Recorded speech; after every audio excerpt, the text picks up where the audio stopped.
kampus. Nah, perlu saya sampaikan bahwa kampus EBS ini adalah cikal bakalnya Undiksa.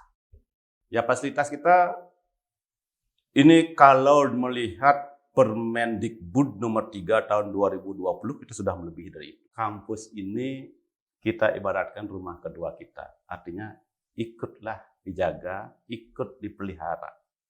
Ya, itu harapan saya.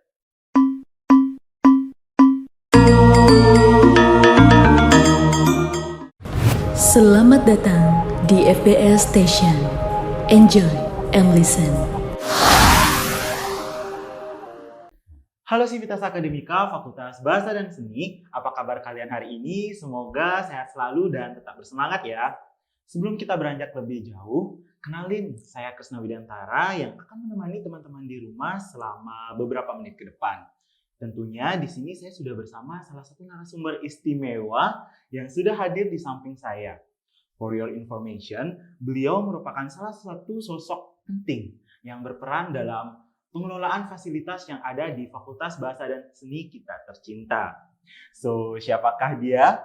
Kenalin, narasumber kita yaitu Bapak Dr. Randus IGD Nurjaya, MPD. Halo, selamat pagi Bapak. Selamat pagi, Krisna. Baik, bagaimana nih kabarnya Pak? Ya, baik-baik, tetapi agak lemes ya sedikit ya. Oke, karena saya dengar sebelumnya Bapak sempat sakit nih Pak. Betul. Selama kurang lebih ya antara 5 harian lah ya. Waduh. Ya biasa. Karena kecapean, ya beberapa ya sumbernya kecapean sih sesungguhnya.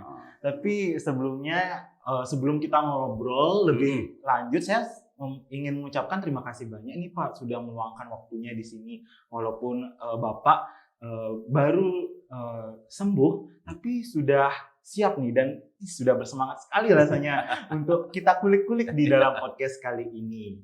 Oke Bapak, nah untuk saya mungkin ada beberapa pertanyaan yang akan saya sampaikan ke Bapak. Tapi selain pertanyaan dari saya yang sudah saya siapkan, nantinya di akhir-akhir podcast nanti bakal ada beberapa pertanyaan dari mahasiswa juga Pak. Karena mungkin teman-teman di rumah tidak berkesempatan untuk bertemu Bapak nih di kampus, jadi teman-teman menitipkan pesannya nih Pak atau pertanyaannya melalui podcast kita kali ini. Pesan saya terima dengan senang hati. Oke Bapak. Ya. Jadi seperti yang kita tahu Pak, kemunculan virus COVID-19 Pak pada tahun 2019. Iya. Nah, pada awal-awal kemunculannya itu pemerintah kita menghimbau untuk segera melakukan pembelajaran di rumah. Namun seiring berjalannya waktu ternyata virus ini malah bermutasi semakin panjang nih rupanya Pak, dan dari 2019 sampai pada akhirnya 2022 masih ada ya? Masih ada nih Pak.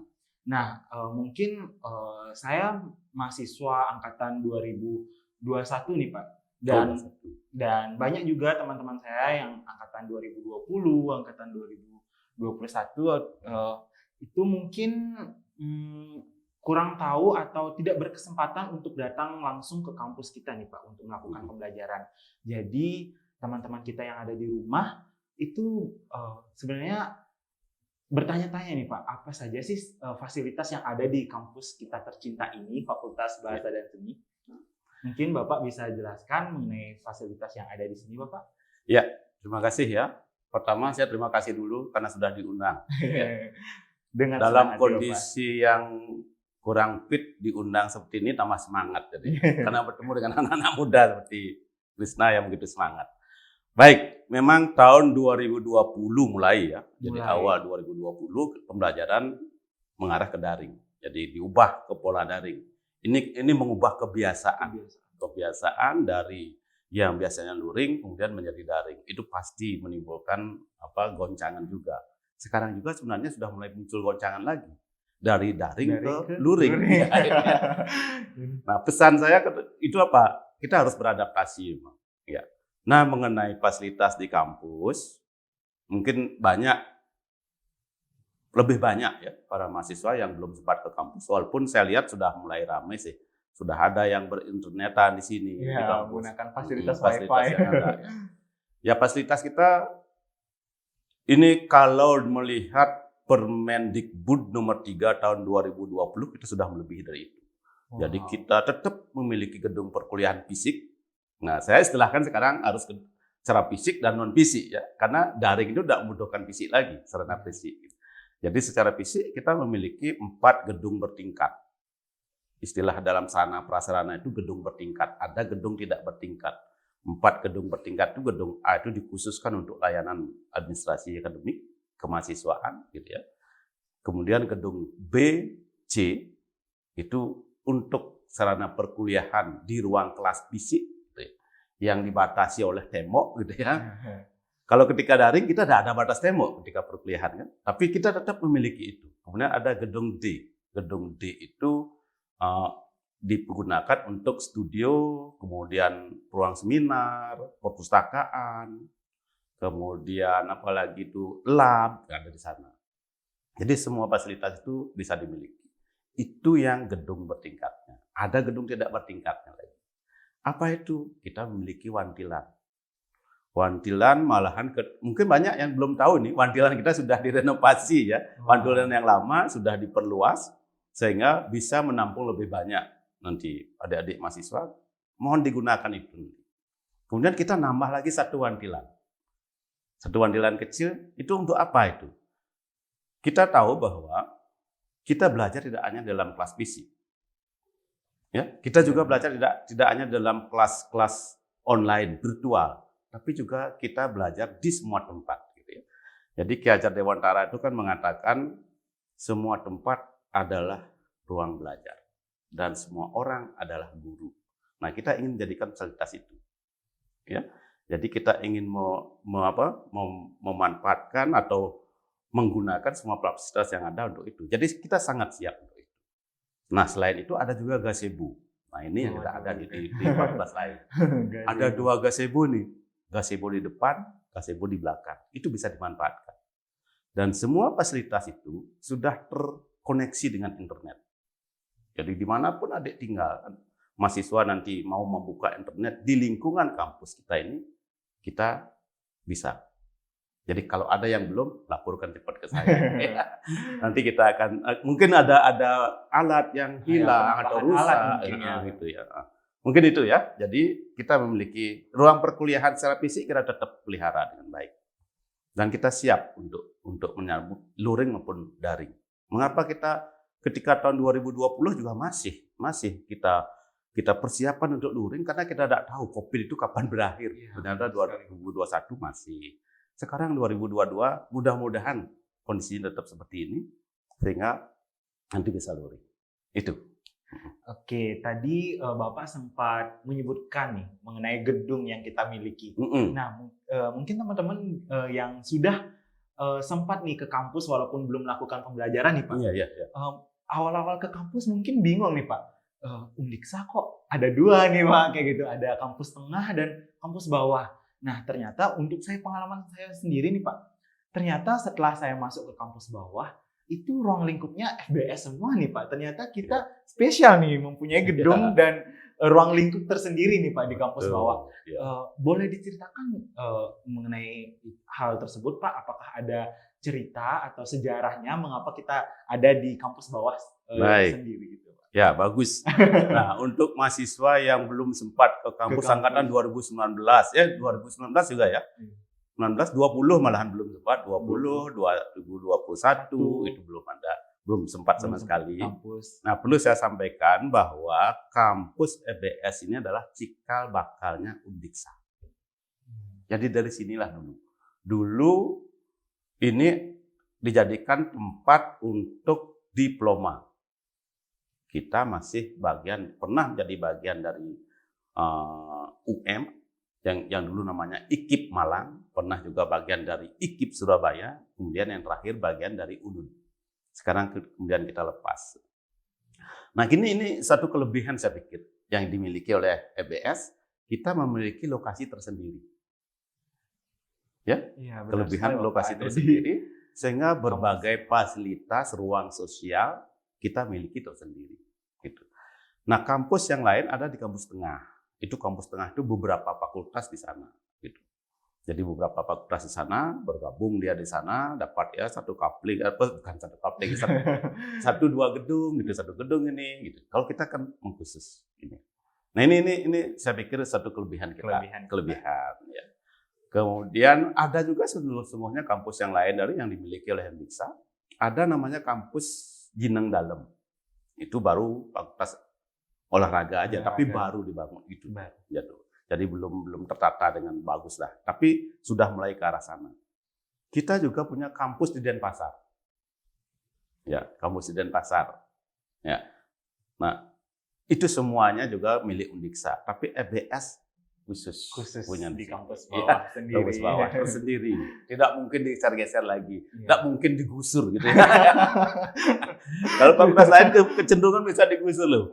Ya, kita tidak mungkin digusur gitu ya. Wah, teman-teman di rumah nih pastinya bangga nih sama kampus kita karena memiliki letak atau lokasi tersendiri nih Pak. Lokasi tersendiri di jalan utama Kota Singaraja. Dan betul sekali, sangat strategis dan banyak akses seperti dekat dengan rumah sakit, ya Bapak ya, dekat dengan bank, pertokoan alat tulis, pasar, seperti pasar, aduh. Jadi buat kalian teman-teman yang ada di rumah, jangan sampai nanti bingung nih mau ke FBS ke kampus mana ya, kampus tengah atau kampus bawah. Jadi FBS ada di kampus bawah. Kampus bawah Jalan Ahmad Yani nomor 67 Singaraja.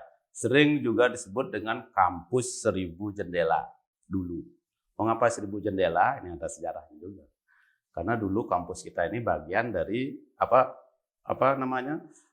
Sesungguhnya bukan untuk kampus awalnya, tapi untuk zaman dulu untuk kantor keuangan. Banyak jendelanya gitu loh. Sehingga disebut kampus 1000 jendela. Sekarang anak-anak FBS itu disebut dengan Satria Muda Kamboja. Karena di tengah-tengah lapangan kampus ini ada pohon Kamboja yang melegenda. Ya gitu. Gini tuh.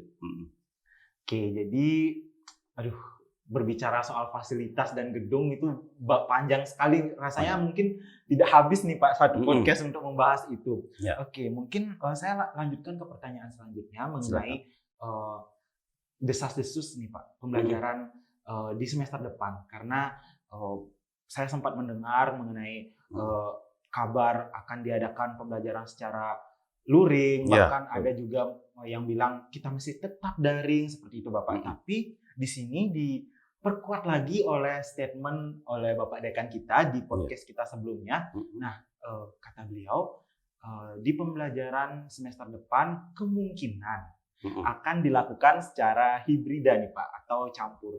Akan dilakukan secara daring dan luring apabila diperlukan seperti itu Pak. Jadi ini menyangkut yang tadi juga sih Pak mengenai seberapa siap fasilitas yang ada di Fakultas Bahasa dan Seni untuk melakukan pembelajaran luring apabila benar-benar terjadi di semester depan Bapak. Ya, itu yang kita harapkan sesungguhnya. Ya. Saya sangat berharap luring supaya mahasiswa tahu gimana sih fasilitas kita. Kita sangat siap untuk itu. Kenapa? Karena walaupun COVID kemarin kita tetap aja melakukan pemeliharaan, renovasi dan penambahan fasilitas untuk ini. Misalnya kalau adik baru masuk dulu tidak ada pojok baca, sekarang kita siapkan pojok baca. Kalau ruang kelas tidak usahlah dibicarakan lagi. Karena sudah pasti yang namanya pasti kampus itu. Kampus kan harus punya ruang kelas fisik seperti tadi. Bahkan kita sudah juga memiliki ruang kelas internasional. Dan menurut Pak Rektor, ruang kelas internasional FBS paling bagus di Undiksa. Wah, beri applause dulu nih teman-teman yang ada di rumah. Oke, mungkin dari teman-teman yang di rumah ada yang dari kelas IKI nih. Jadi, nah karena ini menjadi salah satu keraguan oleh anak-anak IKI Bapak. Jadi kalau tidak salah program IKI ini baru-baru ini terbentuk Bapak. Jadi mereka bertanya-tanya apakah FBS sudah ada ruang kelas untuk kelas IKI belum, seperti itu Bapak. Jadi mungkin pertanyaan mereka sudah terjawab. Ya, jadi jangan ragu karena kelas IKI sudah ada kelasnya. Sudah disiapkan untuk itu. Dan itu bisa hibrid juga dari sana langsung. Ya, kita lengkapi dengan kamera, dengan televisinya. Gitu. Pokoknya untuk hibrid sangat siap untuk itu. Oke, Ya. baik Bapak. Ya. Jadi mungkin teman-teman yang di rumah jadi semakin excited nih Pak untuk melakukan perkuliahan luring karena kalau kita bicara perkuliahan daring itu mungkin agak sedikit menjenuhkan, apalagi dilakukan selama beberapa tahun kita berada di kamar, tidak berinteraksi secara langsung dengan teman-teman seperti itu Bapak. Dan kalau kita lihat dari nama fakultas kita nih Pak, Fakultas Bahasa dan Seni, tentunya kita tidak jauh-jauh dari yang namanya lab Bapak. Nah, jadi bagaimana fasilitas lab fisik yang ada di FBS ini dan bagaimana pandangan Bapak mengenai virtual lab dan digital learning Bapak? Ya, bagus. Yang dicanangkan oleh pengelola lab di sini Bapak. Oke, kita memang dari sebelumnya sudah punya lab fisik ya. Lab itu ada yang disebut dengan lab bahasa, kita punya lab multimedia, kita punya kemudian lab micro teaching, itu fisik yang seperti itu ada di sana. Kita punya dan sudah kita tertata dengan lebih baik. Sekarang sudah mengarah ke hal yang lebih baik lah. Kemudian ada studio juga. Nah, ini yang tidak akan pernah ada di tempat lain, di fakultas lain. Karena kita memang fakultas bahasa dan seni ada studio. Studio fotografi, studio seni rupa, studio patung, dan sebagainya ada. Dan secara lab fisik kita juga tahun ini menambah untuk multimedia, kita akan menambah komputer yang memang speknya lebih tinggi. Wow, Ya. fantastis. Jadi speknya lebih tinggi ditambah. Sebentar lagi akan datang, itu sudah disiapkan gitu ya, oleh rektorat juga kita didukung untuk itu. Nah, yang lain ini lab masa depan saya sebut ini ya, orang yang berpikir futuristik seperti ketua lab kita sekarang ini sudah membuat lab virtual yang belum ada di tempat lain. Maksud saya di fakultas yang lain kita sudah mulai menggagas ke lab virtual dan saya sangat menyambut dengan baik. Hasilnya apa? Salah satunya adalah hasil dari kegiatan lab virtual. Ya, nah, mahasiswa yang lain silakan manfaatkan ini. Gitu. Jadi itu, ya. Jadi ke depan kita harus labnya akan ke sana. Bahkan kepada ketua lab saya sudah sampaikan tidak cukup hanya ini pelajari meta saya gitu. Ya harus mempelajari meta. Ke depan kita tidak tahu. Nanti walaupun dunia maya sudah dikapling-kapling oleh meta nanti ya, kita harus masuk ke sana. Jadi itu lab virtual kita sangat menyambut itu. Ya, kita sudah mulai penataan gitu.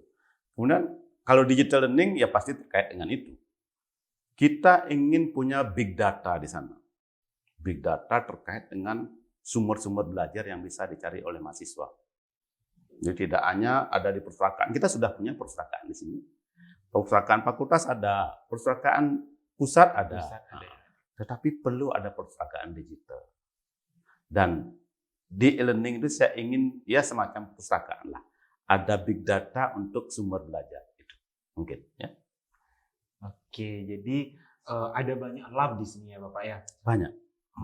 Dan tidak hanya lab fisik, tapi ada juga lab virtual. Lab virtual, betul. Oke, dan seperti yang kata Bapak tadi sampaikan, bahkan lab virtual ini baru hanya ada di FBS nih Bapak. Baru ada di FBS.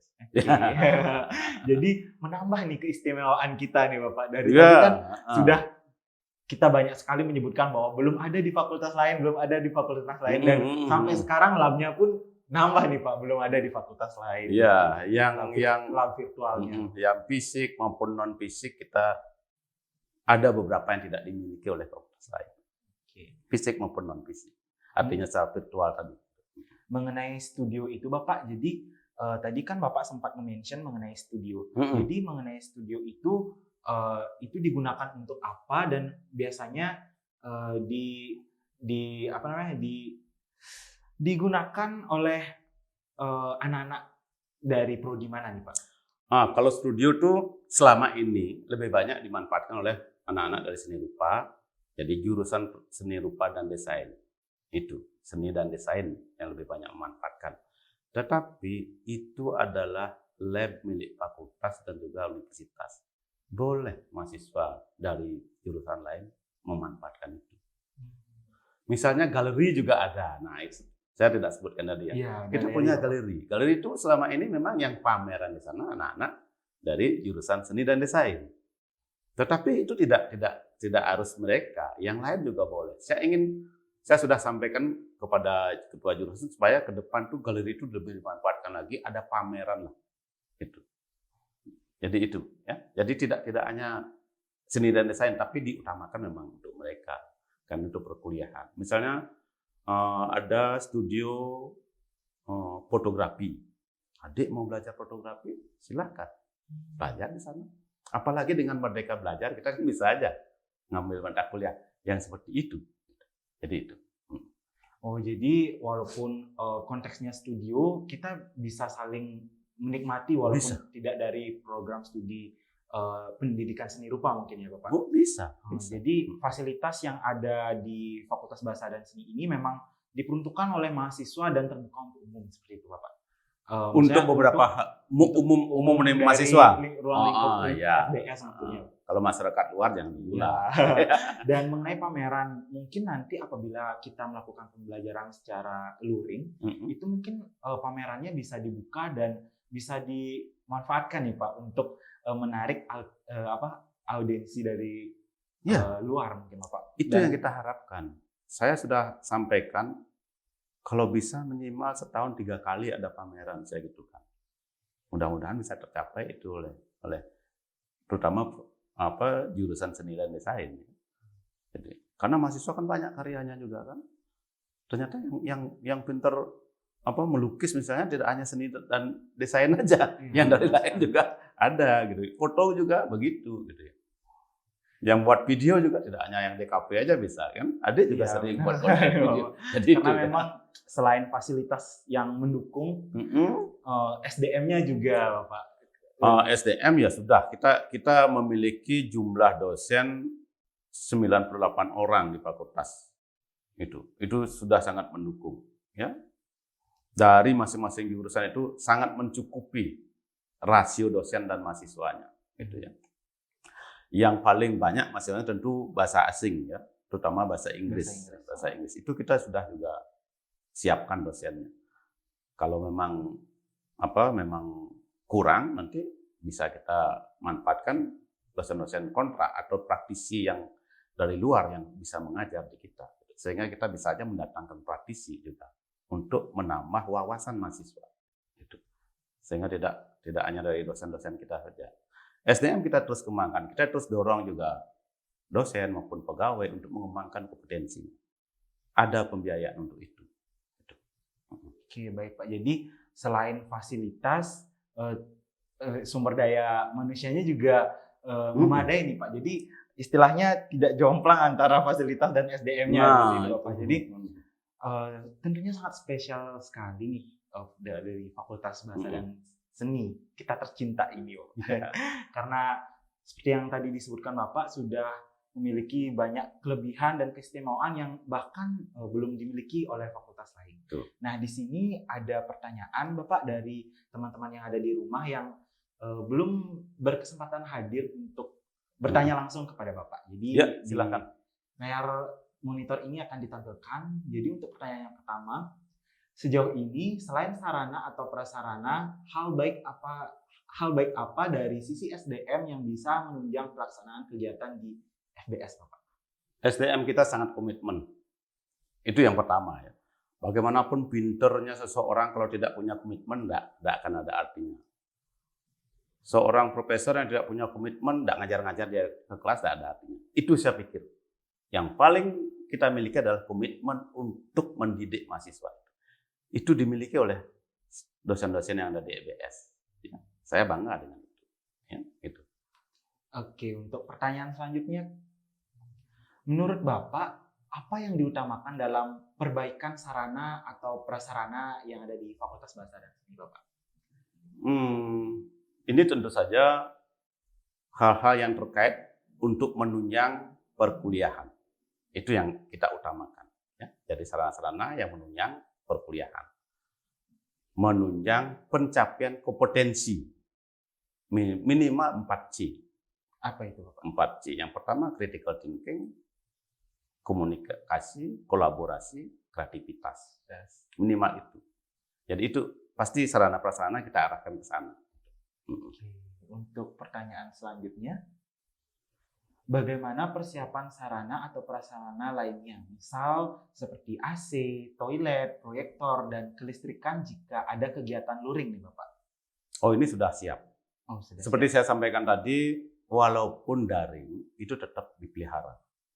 Karena apa? Karena kita kan tidak tahu kapan akan berakhir gitu. Masih sangat sudah siap ini.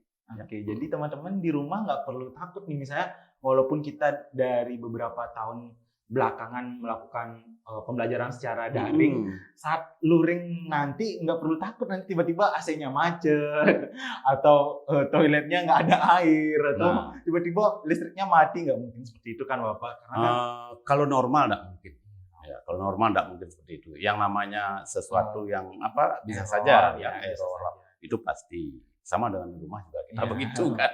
Rumah sendiri juga sering begitu. Mungkin Tapi teman-teman yang ada di rumah bayangannya baru kita melakukan pembelajaran daring, kita ini kayak seperti kampusnya mati nih Bapak, kayak nggak ada yang mengurusi atau tiba-tiba nggak ada listrik atau gimana. Jadi untuk itu siap. mudah-mudahan kita Siap. sampai saat ini kita siap, ya kita siap. Tapi kalau sudah datang mahasiswa ini deg-degan juga ya. Ya, setiap perubahan itu pasti membuat kita deg-degan. Oke.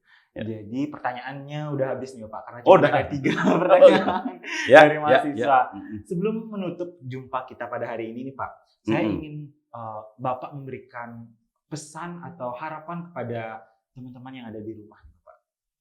Yang pertama, saya berharap cepat-cepat datang ke kampus. Yang kedua, kampus ini kita ibaratkan rumah kedua kita. Artinya ikutlah dijaga, ikut dipelihara. Ya, itu harapan saya. Itu kepada adik-adik mahasiswa. Nikmati kampus ini. Ya, nikmati ruang-ruang sosial yang diberikan oleh kampus ini. Karena kompetensi kita tidak lagi monolitik, tunggal gitu ya.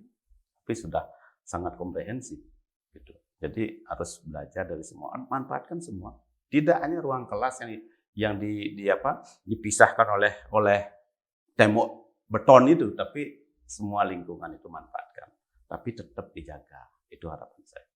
Oke, baik. Terima kasih Bapak. Terima kasih untuk teman-teman yang ada di rumah sudah mendengarkan podcast ini dari awal sampai akhir tanpa adanya skip nih. Dan juga saya mengucapkan terima kasih yang sebesar-besarnya kepada Bapak sudah mau diundang di sini walaupun Bapaknya baru lekas dari sakit ya Bapak ya. Tapi beliau semangat untuk mengisi podcast kita hari ini. Dan untuk teman-teman yang ada di rumah, jangan lupa untuk selalu pantengin website kita yaitu fbs.undiksa.ac.id dan juga Instagram kita @fbsundiksa dan juga tentunya selalu pantengin Instagram, podcast dan YouTube VLDL Undiksa. Oke. Jadi akhir kata dan untuk menutup jumpa kita kali ini, saya Krisna Widantara mewakili segenap kru yang bertugas mengucapkan terima kasih dan sampai jumpa. Have a nice day.